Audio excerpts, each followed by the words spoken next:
Hello, friends. Today's Bible passage is Leviticus chapters 26 and 27. The Lord is speaking. Do not make idols, or set up an image or a sacred stone for yourselves, and do not place a carved stone in your land to bow down before it. I am the Lord your God. Observe my Sabbaths, and have reverence for my sanctuary. I am the Lord. If you follow my decrees, and are careful to obey my commands, I will send you rain in its season, and the ground will yield its crops, and the trees of the field their fruit.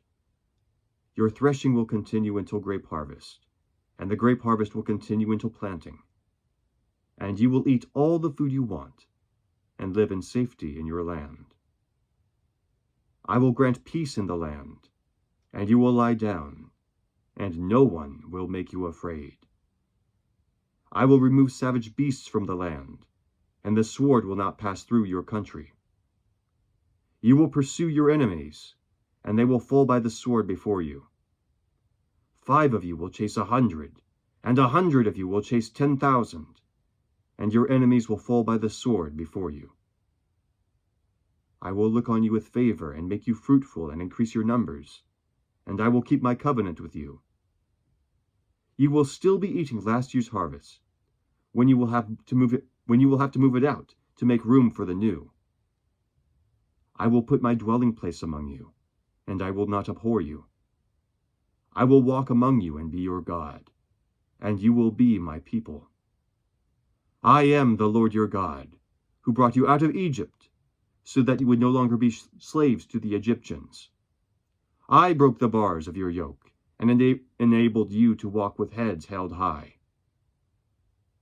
But if you will not listen to me and carry out all these commands, and if you reject my decrees and abhor my laws and fail to carry out all my commands and so violate my covenant, then I will do this to you. I will bring upon you sudden terror, wasting diseases, and a fever that will destroy your sight and drain away your life. You will plant seed in vain, because your enemies will eat it. I will set my face against you so that you will be defeated by your enemies. Those who hate you will rule over you, and you will flee even when no one is pursuing you. If after all this you will not listen to me, I will punish you for your sins 7 times over. I will break down your stubborn pride and make the sky above you like iron and the ground beneath you like bronze.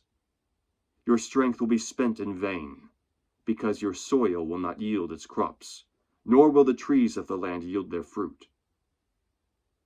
If you remain hostile toward me and refuse to listen to me, I will multiply your afflictions 7 times over, as your sins deserve. I will send wild animals against you, and they will rob you of your children, destroy your cattle, and make you so few in number that your roads will be deserted.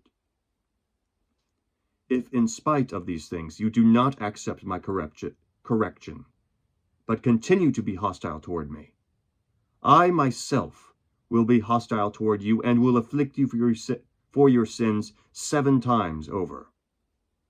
And I will bring the sword upon you to avenge the breaking of the covenant. When you withdraw into your cities, I will send a plague among you, and you will be given into enemy hands. When I cut off your supply of bread, 10 women will be able to bake your bread in 1 oven, and they will dole out the bread by weight. You will eat, but you will not be satisfied. If in spite of this you still do not listen to me, but continue to be hostile toward me, then in my anger I will be hostile toward you, and I myself will punish you for your sins 7 times over.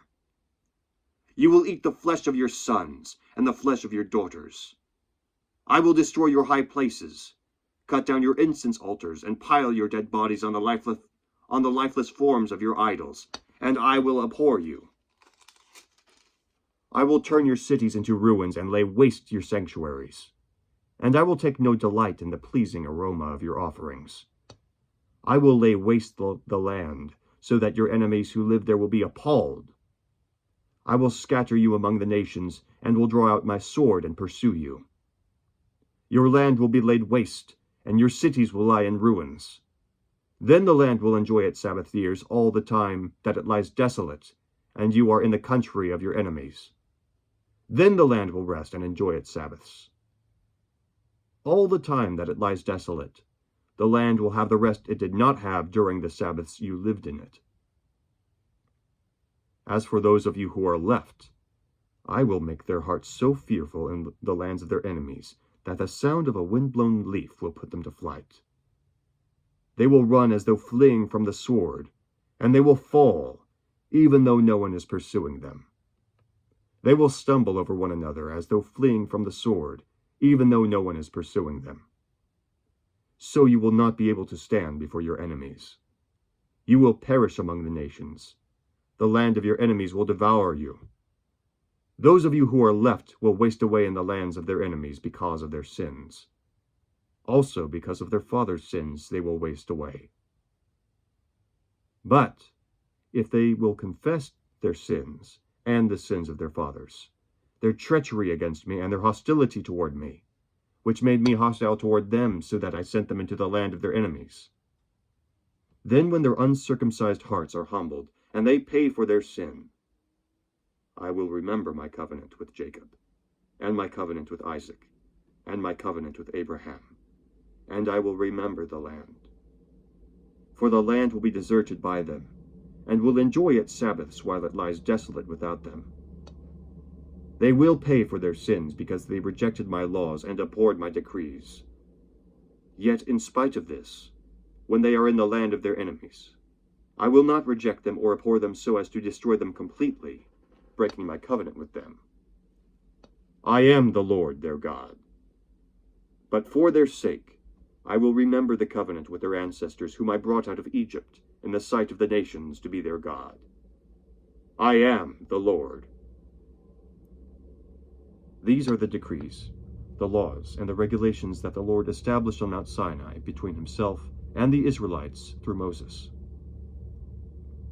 The Lord said to Moses, "Speak to the Israelites and say to them, if anyone makes a special vow to dedicate persons to the Lord by giving equivalent values, set the value of a male between the ages of 20 and 60 at 50 shekels of silver, according to the sanctuary shekel. And if it is a female, set her value at 30 shekels.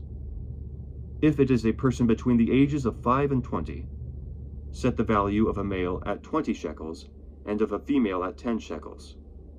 If it is a person between 1 month and 5 years, set the value of a male at 5 shekels of silver, and that of a female at 3 shekels of silver.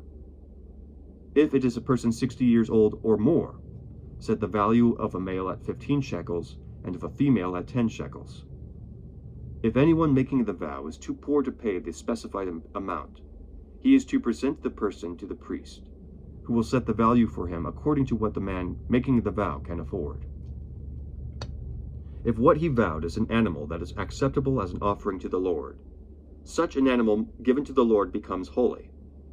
He must not exchange it or substitute a good one for a bad one, or a bad one for a good one. If he should substitute one animal for another, both it and the substitute become holy. If what he vowed is a ceremonially unclean animal, one that is not acceptable as an offering to the Lord, the animal must be presented to the priest, who will judge its quality as good or bad. Whatever value the priest then sets, that is what it will be. If the owner wishes to redeem the animal, he must add a fifth to its value. If a man dedicates his house as something holy to the Lord, the priest will judge its quality as good or bad. Whatever value the priest then sets, so it will remain. If the man who dedicates his house redeems it, he must add a fifth to its value, and the house will again become his. If a man dedicates to the Lord part of his family land, its value is to be set according to the amount of seed required for it, 50 shekels of silver to a homer of barley seed. If he dedicates its field during the year of Jubilee, the value that has been set remains. But if he dedicates his field after the Jubilee, the priest will determine the value according to the number of years that remain until the next year of Jubilee, and its set value will be reduced. If the man who dedicates the field wishes to redeem it, he must add a fifth to its value, and the field will again become his.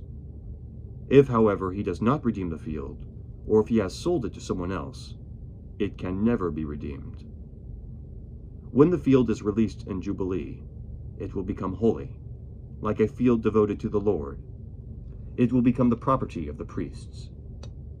If a man dedicates to the Lord a field that he has bought, which is not part of his family land, the priest will determine its value up to the year of Jubilee, and the man must pay its value on that day as something holy to the Lord. In the year of Jubilee, the field will revert to the person from whom he has bought it, the one whose land it was. Every value is to be set according to the sanctuary shekel, 20 gerahs to the shekel. No one, however, may dedicate the firstborn of an animal, since the firstborn already belongs to the Lord. Whether an ox or a sheep, it is the Lord's. If it is one of the unclean animals, he may buy it back at its set value, adding a fifth of the value to it. If he does not redeem it, it is to be sold at its set value. But nothing that a man owns and devotes to the Lord, whether man or animal or family land, may be sold or redeemed. Everything so devoted is most holy to the Lord. No person devoted to destruction may be ransomed. He must be put to death. A tithe of everything from the land, whether grain from the soil or fruit from the trees, belongs to the Lord. It is holy to the Lord. If a man redeems any of his tithe, he must add a fifth of the value to it. The entire tithe of the herd and flock, every 10th animal that passes under the shepherd's rod, will be holy to the Lord. He must not pick out the good from the bad or make any substitution. If he does make a substitution, both the animal and its substitution become holy, and cannot be redeemed. These are the commands the Lord gave Moses on Mount Sinai for the Israelites. The word of the Lord. Thanks be to God. Have a great day.